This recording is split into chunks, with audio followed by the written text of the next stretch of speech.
Alright guys, welcome to Fresh Out the Freezer, episode 3, Super Bowl Sunday edition. But there's no football props here. Wondering why? I think for this year, it's getting a little too suspect watching the Chiefs. I don't want to say it's rigged and give it to them because, the Eagles have Saquon Barkley, who is 30 yards away from the greatest all-purpose yard season from a running back in NFL history. And it's also his 28th birthday. So that's really something that I don't want to bet for or against. So let's take the risk on the 3-game NBA slate we have today. We have Hornets facing the Pistons in Detroit. We have the Bucks and the 76ers. And we'll be finishing that off with the Houston Rockets versus the Toronto Raptors. All matinee games, all between 1 and 2 o'clock. Before we get started, let's see how we did last night, or yesterday/last night. In my second video, which I did drop really early, with not even both of the early games at halftime, just because of the news that P.J. Washington was out injured and the Lakers being like 25 points up against the Pacers before even the second quarter. But Pascal, death taxes and Pascal Siakam, PRA. Herculean effort, there from him. And the Pacers to really cut it close. I think in the end, the deficit was only about 7 to 9 points, but there were times where it cut it to just within 2 possessions within the last couple of minutes. And he cashed us at the brink of death. Made one and got fouled to take a free throw to get us at 33. Needed 32. AD ended up with 7. Not too far from that triple-double watch, but if anyone did watch this and they did take his double-double and maybe even did an assist ladder, good for you. From the nightcap, De'Aaron Fox, again, death taxes and De'Aaron Fox just dishing it out to Wemby, and Harrison Barnes almost had 20 points. Fox near double-double again, until the books want to disrespect Fox and put his assist line at 7.5, and I think really 8.5 at the rate that we're gonna get, as long as him and Wemby get a good connection going. Points and assist, and just assist for Fox. Ladder it, parlay them up together.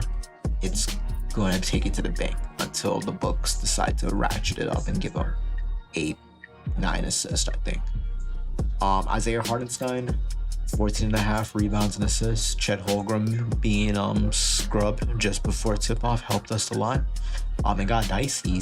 We had a stat correction 2 times, which kept them at 9 rebounds and assists going into the fourth quarter. But then he just dominated. He was dishing them out. I think he ended up with 5 assists, and then he didn't have 5 assists. He had 14 rebounds. 14 rebounds, 4 assists, so pretty close, but he did great for us. And McCall Bridges, the Knicks, they are my team that I do support, but it's hard sometimes watching them. To see him get blown out by 35 points at the Garden, especially after we just let a 41-year-old LeBron James do the same thing to us at the Garden. It was hard watching, and seeing McCall get 2 assists by halftime and then just everyone getting blocked and just not making stuff. Well, in any case, 4-2 yesterday. We move on. First prop of today. Well, not really the first prop scheduled, but one prop that I really do like. Taurean Prince, 2 threes. Since he's left the Lakers and gone to Minnesota, he has been their perimeter 3 guy. With Kuzma coming in, I don't see that changing too much. If anything, I can see Kuzma probably leading a rotational front, or if he even does become a starter, I can see him really just trying to replace the output that they lacked in Chris Middleton due to his injury issues over the past 2 years. But when we look at the data, 2 threes for Taurean Prince. The 76ers, they don't have the best defense, but also not the worst defense of it to the 3. But Taurean Prince, he gets it amongst hard and soft defenses. He's getting it in 7 of his last 10 games, 4 of the last 5. Then when we go across the season and stretch it out to 20 games, we get some variance. It's a coin flip, but still on the positive side of that 50%. Head to head, he loves playing the 76ers. Every time he's faced the 76ers, he's gone above that 1.5-3 line, which I think is very suspect. Why it's not 2.5. I understand it is the Sunday before the Super Bowl, but I think he should be able to make 2 threes. In terms of minutes played, Taurean Prince, he starts games, whether he's hot or not. That will dictate how much time we'll get from him. But when we're getting 5, well, that's against the head-to-head. Let's look at his last 10. We're getting 4, 7, and some blowouts. We're getting a little bit less. But we're getting the attempts that we need. We're getting around 4, 5, 6 attempts of threes. He's averaging 5 attempts. At that point, we need to make 2 out of 5. I like the data on that. Things to further support that. In terms of the implied odds value that we get for this, we're about even odds across the last 5 and 10 to be getting -400 and -200 value, and even a little bit less than even odds across the season. And even when he was at the Lakers, for us to be getting pretty much plus value at the time of this recording, why not? And if we look at the head-to-head, the shooting, right? But that's how these things go. Watch him go 0 for 7. Just take up 1 3 and go out injured. Let's not jinx him. On to the next one. Damian Lillard, over 12.5 rebounds and assists. This line has been jumping. It did open at 12.5, and I saw 11.5 really early in the day. Now it's at 12. It's fluctuating to 13. Just because when we look at the injury report, Giannis will be out. So we're going to have Dame, Kuzma, Taurean Prince, Brook Lopez, and Bobby Portis out there. When we look at games without Giannis, I think it's promising to see. Dame has taken the responsibility in the last 5 games without him. He has facilitated, he has created, and he has gotten stuff. Rebounds have fallen out the sky, and maybe he's fought for them as well. Or we stretch out further, I think maybe we can ignore when they play the Cavs, because the Cavs are just on something else, and they're still on something else, one of the best teams in the league. Pacers, well, this is last season, the playoffs, when everybody was injured for the Bucks. So when we look at it across this season in games without Giannis Antetokounmpo, we're getting the volume. He becomes the number 1 in Milwaukee with Giannis out. In terms of potential assists, he's averaging almost 20 potential assists. If we just need him to get about a little over half of that, just get 6 assists for us, and from his rebound chances, with Giannis out, I think he should be getting close to 10 potential rebounds. Of course, if we can say that he cashes about 50% of them, he's getting about 4 or 5. So we're gonna need him to do either one or the other more. We're gonna need either Bobby Portis or Brook or Kyle fucking Kuzma to finish the looks that he gives them. And also, maybe in terms of the rebound chances, we need Dame to not be dependent as them falling out of the sky. When we look at data that supports it, we can see to the point guard position, the 76ers aren't the best. Tyrese Maxey, as great of a scorer and just offensive weapon that he is, he's not really someone that's gonna clamp down opposing point guards. And again, in terms of implied value for it, maybe not the best in terms of the previous one with Taurean Prince, but obviously this isn't factoring without Giannis Antetokounmpo. I'm pretty sure these will probably go down to just about the same exact thing too when we look at the hit rates. Without it. Same thing as well without Giannis. It's just for the season, Dame becomes the number 1. He becomes the answer and the key to Milwaukee's answers. And to close it off, well, I think you do see that I have 5 picks for Dame, but I think in terms of the 3 that I really do like, I like Asher Thompson, the younger twin. I think he is the younger one by a couple seconds. He has just had an amazing season. Start of the season, of course, he's been finding his ground, but across the last couple of games, 15.5 points and rebounds. On a Sunday matinee game where things are going to be weird, people will be expecting the likes of Cade and Malik Beasley and Tobias Harris to facilitate and score. Asher Thompson, he can get some putback dunks. He can post up with a couple people, and he is a rim protector. When we look at the matchup, the Hornets, who almost everyone is out, I would ignore maybe the points and the rebounds allowed when we look at this injury report. Trey Mann is out. Brandon Miller is out for the season. Josh Okogie is out. Oh, there's no Mark Williams. Well, I guess because the trade got canceled, so we don't have to worry about that. So yeah, there would be more attention on the likes of Jalen Duren by anyone. I think Yusuf Nurkic might be set to make his debut in terms of the front court. So in that case, I think Osher Thompson will be in a good spot to definitely get us 15.5. If you do want to do a parlay and water these down, I don't fault you at it. I think 12.5 is definitely a safe spot to get him at. Or if you want to give him 4 rebounds and maybe some points, each be their own. When we look at rebound chances, he does convert his rebound opportunities at a pretty high clip. I mean, he had 10 potential rebounds and he got 8. 15 potential rebounds and he got 8. So maybe he does convert at his rebounds at a higher percentage, 50. So let's say he gets a good amount of rebound chances, converts about 65% of them.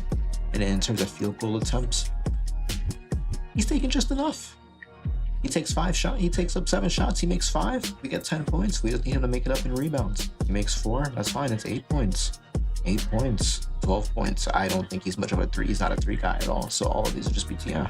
He might get some of this in points alone. But even the points could do a bulk of it. The rebounds could do a bulk of it. It's almost 50-50, but I think it supports us. Hornets, in terms of defending the small forward position, defensively, they are doing pretty good, but they are on the road, so I don't think we should look too much into that. And in terms of rebounds, they're middling out. I mean, when you have the likes of Mal Bridges having to do almost everything right now in terms of a front court presence, it's hard to defend. But yeah, I think, well, I guess let me show you my other 2 bonus picks. I'm not too confident on them, so I would not. I don't think I'll even put them in the record. Actually, I might for tracking purposes, but I might make a section over here for just like bonus picks. But 2 picks that I really like: Scotty Barnes, PRA. The Raptors are going down to Houston. Yeah, they did play a hard game against the Mavericks, and it was a disappointing loss, despite the fact that they tried to come back. They are on a back-to-back. I'm not too concerned about that. It's the Houston Rockets. They are a dark horse in the West, and they're going against a Raptors team that they're still dealing with I think not a plethora of injuries. Yeah, RJ Barrett's out. Brandon Ingram's hasn't made his debut yet. Dr. Pirtle is out. So you might be thinking, why am I putting him for unders when Scotty would probably be the only offensive weapon besides like Amon Quickly and Grady Dick? That's the reason why. I mean, even in the cases where the Raptors do get blown out, we look against OKC, they got blown out. He just skated right under the rim for us. I think that's a quick math. He got exactly 30, 22. And he got blown out against the Grizzlies. Not blown out against the Knicks, but even a more competitive game, he's still only getting like 28, 31, 27. And then in absolute dead rubber games, which I fear this may be, but I don't think it will be, because the Rockets still have a lot to go for in this season. You can see him balloon into the stratosphere of breaking that Pelicans. Not much to go for this season. Atlanta, Toronto beat them. If we look at games that Toronto wins, back-to-back wins against Atlanta, okay. 3 wins in a row. I think that was probably the best start of the year that Toronto has had, and then after that it's kind of went downhill. But in terms of competitive games, if that's a concern, yes, Scotty could balloon over that PRA for us. If it's a blowout, I think we should be in pretty good territory. I'm still getting used to using these filters from Outlier to just kind of determine what's going on. But if we look at the current spread of 8.5 points, if the Raptors get blown out, Scotty won't see much time. It's the Sunday before the Super Bowl. I think if things aren't looking too pretty, the benchies will come up pretty soon. Some supporting stuff, again, Houston Rockets, one of the best defenses in the West. And whenever an East Coast team comes into the West, they might struggle sometimes. We've seen that multiple times throughout the years. When we look in terms of the implied odds value that we're getting for this, again, this is just great value, and hey, if this guy decides to have a blowout game, good for him. But on a Sunday afternoon game, more likely than not, players will not be hot, especially again, I don't know why I'm making this link to the Super Bowl and the NBA, but if we go back on previous NBA Sundays before the Super Bowl, I think those games typically tend to trend towards the under. In terms of, yeah, but back to the value head to head, like I said, Scotty hasn't gone too well against the live. Actually, I haven't defended that. If we reset this and then we look at the head to head, whenever Scotty goes against the Rockets in the last 2 games, he's only played them a couple times. He's gone under. Again, in terms of odds, minus 400, minus 200. Yeah, maybe if you stretch it out across the season and then last 10, we're getting about even odds for it. But recently, especially with everything that's going on in terms of injuries and how hot the Rockets have been, I like this spot. And to close it off, I'm going with Nick Smith Jr. under 2.5 3-pointers. I know, second I open this up and you look at just the last 4 games, and he's come pretty damn close with 2 and blew it out the park with 4, 4, and 5. You must be wondering, why am I going with this line? One simple thing, LaMelo Ball is back. LaMelo's back. So I think him, Miles Bridges, should come back to being the main focal points of this Hornets defense. Yeah, oh wow, things just updated to be in a game time decision. Oh, funny how that works when you do this live, right? We're not gonna edit that out. I want to be transparent and raw with you guys. Well, that kind of throws things out the bow of the water, right? I was gonna say win games with LaMelo Ball across the season. I'm doing without players. Wow, well, I really do hope LaMelo plays because that kind of threw a wrench into things, right? When we look at games with LaMelo Ball, I mean, out of the park, 7 out of the last 10, 17 out of the last 20. Across the season, 15 out of 18 games with LaMelo Ball. Without LaMelo Ball, it might actually might not be the worst. So let's look at it. Without LaMelo Ball, I mean, honestly, besides this last recent slate of games where the Hornets have been at home, probably have had the crowd behind them trying to support them and support him, he really has been shooting up stinkers. I mean, 0, 0, 2, 1, 0, 0. And he's putting up the volume for you, he's just not making them. 10 threes, only made 2. His confidence levels were really low before he exploded. So I don't know, maybe Detroit defense to the shooting guard position. I mean, these aren't the same Pistons as they were last year that tied the NBA record for most consecutive losses. They are kind of in the running for a play-in spot, I think. They have a very resolute defense. I mean, we saw what they did to the 76ers without Cade Cunningham against a Hornets team without LaMelo Ball and with Cade Cunningham back into the forefront now. You know what? I like our chances with this. Again, this might be one that goes into the bonus section with it too. When we look at the fair odds value of it, of course, across the last 5 games, when he had 3 games when he just went 4, 4, and 5, we can ignore that. But across the last 10, we're getting great value, minus 200, minus 400 value across the season, across the last 2 seasons, because again, he's had a rough time going at it, since coming into the league, minus 500. We'll ignore that, but we're still getting pretty good value with this. So, under 2.5 threes. If LaMelo Ball is out, this might complicate things. You can see the odds of it have gone up now. I got it at minus 136. So if you still want to ride with me on that, you're definitely getting a lot of value for it now. In any case, have fun today, guys. Be responsible. Best of luck. May the odds be in our favor. And if you do put anything on a Super Bowl today, I would stay away from game lines, stay away from spreads, overs, the script. Let's read the script. It's Saquon Barkley's 28th birthday. He is 30 yards away from breaking the all-purpose record in a season for running backs, especially after he just got stiffed on the regular season rushing record. I wouldn't be surprised if he gets those 30 yards on the very first drive. I'm not going to say the Eagles are going to win. I'm going to say I would ride a Saquon Barkley ladder.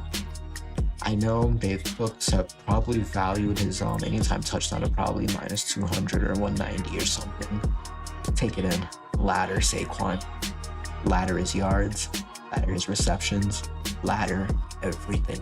I think even if the Eagles do end up winning this game, it will be because of him. If the Chiefs win this game, it'll be because they stopped him. All right, guys, we'll see you tomorrow.